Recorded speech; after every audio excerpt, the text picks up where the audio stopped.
It's the grandson of Right Thought. So what's the opposite of love? A lot of you would say hate, right? The opposite of love is fear. The opposite of love is fear. So you have two choices when you make a decision that you make. You can operate out of fear, or you can operate out of love. Every decision you make is going to come down to that simple choice. Do you choose fear, or do you choose love? Now the scripture says that perfect love casts out the fear. So if you want to make a decision, correct? You want to make a decision, and you want to make a decision that's based off of love, then you have to put the fear out. In order to choose love, you have to put the fear out with love. You see? Because there's a choice every time that we do anything that we do. Think of it like this. A lot of people that get abortions, they have had abortions. Everybody that has had an abortion, why did they do that? Was it fear or love? That's the obvious answer. They didn't choose love in that moment. They chose fear when they got the abortion. When they sacrificed the child to Baal or Molech or whatever you want to call it. It's fear. That's just the names that they've put on it. See, there are no other gods. There is one God. I am. That is the only God. You understand that? So Molech or Baal or what other names you guys got? Baba Legba and Oshun and whatever words you guys want to put on it. All of those are no gods. So if you're giving them credence for why something happened in your life, then you're not saying I am did it. That's fear. That's not love. You understand that? Fear is actually attributing something other than I am for what happened in your life. That's actually fear. So when you had the child, you didn't think God gave you the child. You thought, well, I'm not ready. See, I am not ready. God's name is I am. So how can you say that God is not ready to have that child? Well, I'm not saying that God isn't ready to have the child. Well, God is I am. So you are saying that regardless of whether you want to admit that you are or not, doesn't change the fact that you are using the Father's name. And so when you look at the answer that this person gave you, I did it because I am not ready. How do you know you're not? Don't you know the scriptures? Don't you know that it says that Abba Yah does not give you more than you can handle? His grace is sufficient for you? But you don't believe that. You don't believe I am. You don't believe God. See, you chose fear. Oh, well, I have to go to college. I have to finish my college. I have to finish school. I have to finish my job. My career is just starting off. My money was just getting right and blah, blah. All these reasons are fear. None of that shit is love. And yet you guys say that you love your children. Well, then how many people are choosing to cut the child off from coming into this life because of something personal? But then that's not love. That's fear. See, because love seeketh not his own. That means if you were having a child, you wouldn't seek your own. You wouldn't say, well, I this or I that or I that. That's not love. So you're proving that you chose fear. You see? And this goes with everything in life. People are having to make that simple choice. When they're in a relationship with somebody and the person that they're in a relationship with says, I'm doing this. Now the other person has a choice to either believe them in love, which is, what is love? It hopes all things, believes all things. You see? Believes all things, hopes all things. So if you love that person, then you will believe that they're telling you the truth, and you will hope that they're telling you the truth, even if they're not. And even if you know that they're not, you won't let that be the determining factor in the choice you make. You will still choose love. You will still not seek your own. You see? But now they told you, hey, I'm over here doing this, and you don't believe them. So you start sneaking, you start driving up, trying to find out, hiding and shit, trying to see if that's really where they are. Send me your location. Do this, do this, do this, do this, do this. Get mad, get an attitude because you don't believe them. And all of that shit that people are doing in this world. That's fear. I don't believe that they really are where they are. Well, then you didn't choose love. You chose fear. Well, it's because of them that I'm choosing that. I am. You can't get around this shit. It's your own fear. So then all of you that are in relationships that are mad at the other person because of something that they've done, or mad at this person because of something that mad at this person because of something like this, or don't trust this person, or you're judging your actions because you don't trust them and you don't trust another, you're living off of fear. You're living off of fear. If you were happily and blissfully in a relationship with somebody and you believe that, then what does it matter what this person's doing? The right circumstance for you will come into your life if you have faith that it will. But you're using fear. So how can the right relationship come in that you say you want love if you're using fear? Everybody wants to be a hypocrite now?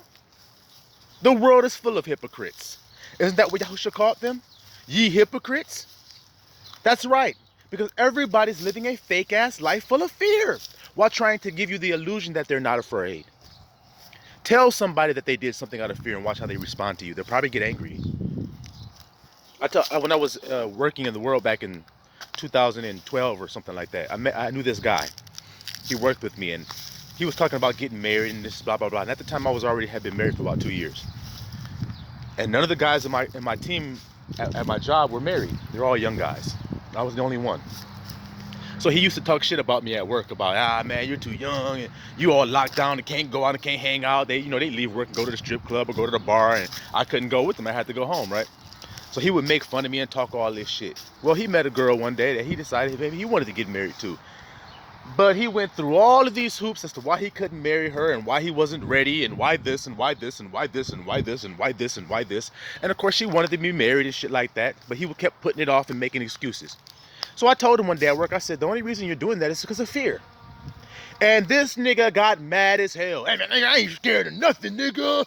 I ain't scared of shit. What the fuck you talking about? I ain't scared of nothing, nigga. I ain't no coward, nigga. I didn't say you was a coward. I just said the reason why you're not marrying that woman is out of fear. You don't know what the fuck you're doing. So you're afraid. You don't know how to be a husband. You don't know how to be a father. You don't know how to be a man. So you're scared. Because your I am is fucked up. It ain't got nothing to do with that woman. You've probably going to say the same words everybody else said. I'm not ready. How the fuck do you know if you're ready or not? And by the way, all of you who are in this world, who are going along with the rudiments of this world, how do you become ready for something? How does that happen? When you jump in a pool, you don't know how to swim. How do you learn how to swim? You learn how to swim before you get in the water, or you got to get your ass in the water and start to learn how to move in it. Learn how to be comfortable in it. You see? So they always say, it's never the right, when is the right time? When is the right time? Right time is now. You just do the shit. Then you're ready. You see? Now you're ready. Now you're ready. But you don't think you are. So when will you be? How do you know when you're ready? How do you know what is good? I want to ask all of you this question. How do y'all know what good is? Now you elect. I'm going to talk to you now. You called out ones. Easier. Targeted. Whatever. Empowered. Whatever words. Abba Yah calls you elect. So we're going to call you that. Now you elect. You were called out of the world. Now when you were called out of the world, was there a paradigm shift from what you thought things were to what they actually were? Yes. So that means you were living in a world full of lies. So how did you know what was good and what wasn't good? You didn't know until truth told you. How else are you going to know what it is unless truth tells you what it is? So you didn't know what was good and what wasn't good. Remember when the man said to Yahushua, you're a good man, and Yahushua said, why callest thou me good? No man is good. Only Abba Yah is good. And that's the truth. That's the truth. A nigga come up to me and tell me, hey, you're a good man. I've had people say that to me a lot of times. What's good? Why? What makes me good? Why am I good? What did I do that was good? And then here are the answers that they get. Only Abba Yah is good. You see? So how do you know what it is? How do you know what good is and what's bad? You don't know. You're letting the world tell you. Well, the world says that good is evil and evil is good. This is written. So the world has said what's good to you, and you believe that, but it's not actually good. The scriptures told you that it's not. It's actually evil. So the things that the world tells you that you should do are actually evil. And you're waiting until those things come into your life to say that you're ready to take on life.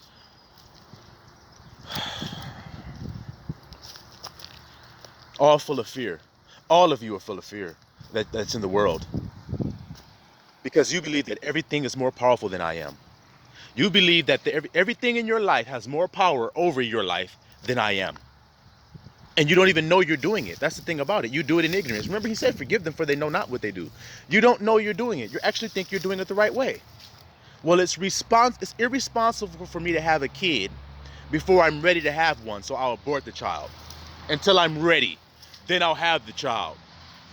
But you murdered.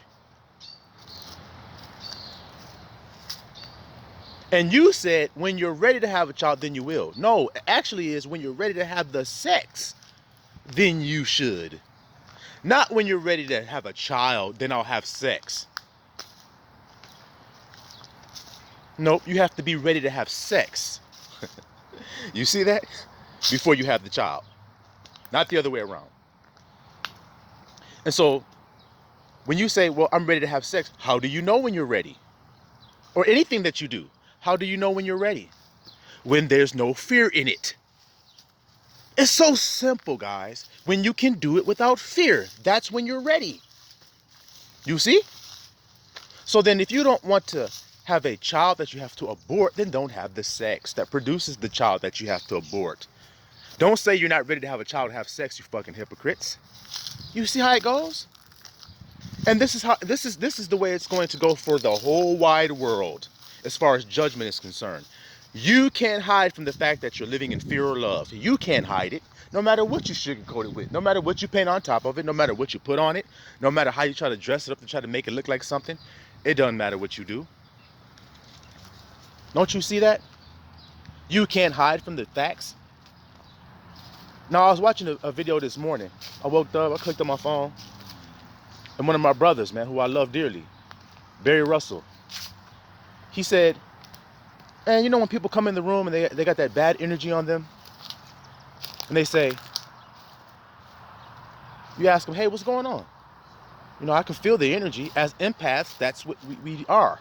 We say, I feel the energy. You walked in the room, the whole energy shifted. What's going on? Oh, nothing, I'm fine, I'm good. It's obvious that you're not good. And if I can feel it, then I know you can. So then, what's the matter? Nothing, I'm fine, it's all good. You see? You see? It's the way that it goes. No one wants to be honest and tell the truth because of fear. This is what they do. When they ask the question, they go, but this and but this and but this in their mind before they even conceive the answer, before they even answer it. They're saying, but this, but if I say that, but this, but if I say that, but this, but if I say that, but this, but then this. Then they say the answer. After they've ran it through this whole filter of shit that they've put before God. You see? They've put all that before I am. Well, I am would, but, see, there ain't no but when it comes to I am. If I am is love, which is written right there in the book of John, that God is love. If God is love and love conquers all, then what the hell are you guys talking about but? Yeah, God but. If God be for me, who can be against me? If I am is on my side, who can stand against me?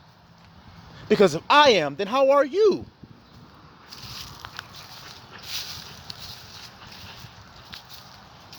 If I am, then how is that the power?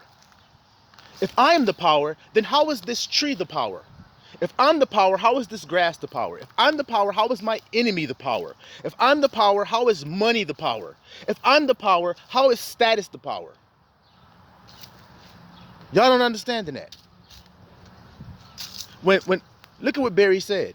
The person came in the room and he said, what's going on? What's the matter? I can feel your energy. Y'all don't hear that? That beautiful gift that we have been given. The ability to do that thing right there, to perceive another's feelings without them having to say anything, is a beautiful gift. And this world tries to stab it down and crush it down and stump it down and make it like it's some type of weird thing that you're doing. Because we came into this world this way. If you look back, if you can, all you empaths, if you look back and remember back, you can think about when you were a child and you were going to adults saying that to them. What's the matter? Are you okay? You're like 5. You're like, Ma, are you okay? Something's wrong. What's the matter? Or you just come lay on her because you can perceive that something's wrong. The adults thought that was strange. The adults in the world thought that was weird that you were like that. They're like, what the fuck? Little motherfucker checking on me, asking am I okay and am I all right? How the fuck they know something wrong? I had a argument with my spouse earlier. How the fuck this little nigga know something was wrong? Empath. Empath. So then, now that you know that, and you know that you have to come out of the world, you know that you're an empath, and you know that you're different than the world, and you know that you're called out from the world, because Abba has said it over and over and over and over, guys. I mean, it's... At this point, what are y'all looking for? Y'all are still trying to look for the answer. I just got to stop for a minute and take a little detour. Y'all are still looking for the answer? Y'all still don't know what it is? That is I am? Y'all don't know that. So you don't know that that's the power. So you're chasing after everything else in this world to give you some semblance of control or power or love or whatever it is other than I am. Now, remember what I told you about my beloved brother Barry, what he did, what he said. I can feel the energy. Are you okay? As empaths, do we do that with ourselves? Do we do that? Are we I-aming ourselves with the love? Because that's where love comes from. That is love. I am is love, guys. It's written. So the source of love is I am. So you are the source of it. So you have to speak it within yourself. I am safe. I am loved. Now, if you believe those things and felt those things, which are true, but if you believed it and felt that, would you abort the child that we were talking about earlier? Would you steal that thing because you felt like if I didn't steal it, then I wouldn't have the things that I needed, so I stole it? Would you backstab people? Would you betray? Would you blackmail if you didn't have any fear of having the things that you needed? No, people wouldn't do that. But it's because they don't believe Abba Yah created all this and then made it to where we could be sustained. If you think that, then you're a fucking fool. If you think that an almighty creator created all this and made it to where we had to struggle, where it had to be strife, where it had to be hell. Not so. That's the illusion. That's the test. That's the training to see if you have faith. To see if you really love God. Look, you knew God before you came here. God knew you before you came here. Now he sent you here, stripped all your identity away to see if you would have faith and believe this truth that he put in you from the beginning. Which you heard from the beginning. Read the Bible and see if it don't say that. This is the word that we have heard from the beginning. It's been the same word from the beginning. Don't look outside of yourself for the things that you need. Look inside of yourself for it. If Abba Yah put this in my life, then I must be prepared for it, because it says that he don't give you more than you can bear. I just proved I believe Abba Yah's words over the world. Now, if I'm sitting there and I'm saying, well, I have to do this because I'm not ready and I got to get this first and do this first, how do you know that those things will make you ready to have a child? How do you know it? You don't know. That's why he says, take no thought of tomorrow. How the hell are you actually listening to what he said if you're saying, well, I can't do that, so I have to have this abortion because I'm not ready to have that child? You're thinking about tomorrow. You're thinking about next year. You're thinking about 5 years from now. He said, don't even think about that shit. Because what does he say? Enough trouble is in today. There is enough trouble for today. So focus on today. Don't think about tomorrow. Think about today. You got enough trouble today to deal with. But y'all don't want to hearken to his words. You don't want to listen to them while saying that you love him and you follow him. You don't fucking love him. You don't follow him. Because you don't do as he did. You don't do the things that he told you to do. Separate. Be ye separate. Come out of the world. Be not partakers in the world. Be transformed. Do not conform to the image of the world. Love not the world. Love not the things of the world. That's like 7 or 8 precepts about one thing. 7 or 8 precepts. What does the scripture says? Here a little, there a little, line upon line, precept upon precept. Well, that's about 8 precepts that just prove the same thing. So obviously, Abba Yah wants you to understand that, or he wouldn't have said it so many times to you. To be a separate type of person on this earth. If a nigga betray you and you respond with all that drama shit that you respond with, then you ain't ready for this shit. You ain't ready. You think if a nigga lied to you, you gotta bring it out to their attention that they lied. Hey man, you lied, man. You lied to me, you betrayed me. Well, what makes you so much more important than everybody the fuck else? To where if you get hurt, that just makes it more important than everybody else that been hurt. Because everybody been hurt, nigga. Everybody has. So what makes yours so much more significant and more important than everybody else's pain and hurt? The fuck I look like crying, tears streaming all down because I've been betrayed. But so has my brother. So has Barry that I'm talking about. So has Planet Plant I made the music with. So has everybody that's in this walk that calls themselves ecclesia or called out or elect or targeted or whatever. They've all been betrayed and hurt. So I'm going to act like I'm the only one. Oh, but I've been betrayed. I've been backstabbed. I this, I that, I this, I that. We wear them shits like medals because we're in the military of Abba Yah. We wear that. We be looking at our stripes like, hey man, look at this medal I got, man. That was for keeping my mouth shut in the face of my accusers, my false accusers. They were false accusing me. I didn't even say anything. I did just like Yahusha did. So I got this medal for that, or this stripe for that. You see? Instead of, oh man, they betrayed me, man. Oh man. And the brother's like, hey man, it happens to us all, man. I don't want to hear that shit, man. Fuck, man, it's not worse like it is for me. Okay, well, that woe is me ass, pitiful ass attitude won't get you shit but hell. That's all it's gonna do. And it's time to shake off all that bullshit now, guys. I told you, don't marvel when they respond funny because you're different. Don't think that's strange. Think about this. I got a couple minutes left. Think about this though. And I'll leave it with this. If you ain't from this world, but you're from another world that's totally different than this one, that means this world has to go away so that the other one can come in its place. Your world. So how do you think the people of this world are going to feel about you? You've come to set up a new kingdom on this earth that's totally different than the world that they've been in, that they love. What does it say about the world? The world loves its own and listens to its own. They want the world to continue. They don't want it to end, but it's ending, and you're the proof that it's ending. So are you going to wait with patience while they're betraying you? See, because in the kingdom of heaven, there is no betrayal. So rest in the kingdom of heaven, knowing that you're in this world where there is betrayal. But you're not going to be here forever. You have a better country, just like Abraham. What does it say? He dwelt in a tent, which means temporarily on this earth. Because he know he got a better country where he came from, y'all. Come on, now. Don't get caught up in this drama and this bullshit. Let these people feel how they want to feel. Let them do what they're going to do. You just rest in I am. Shalom Yisrael.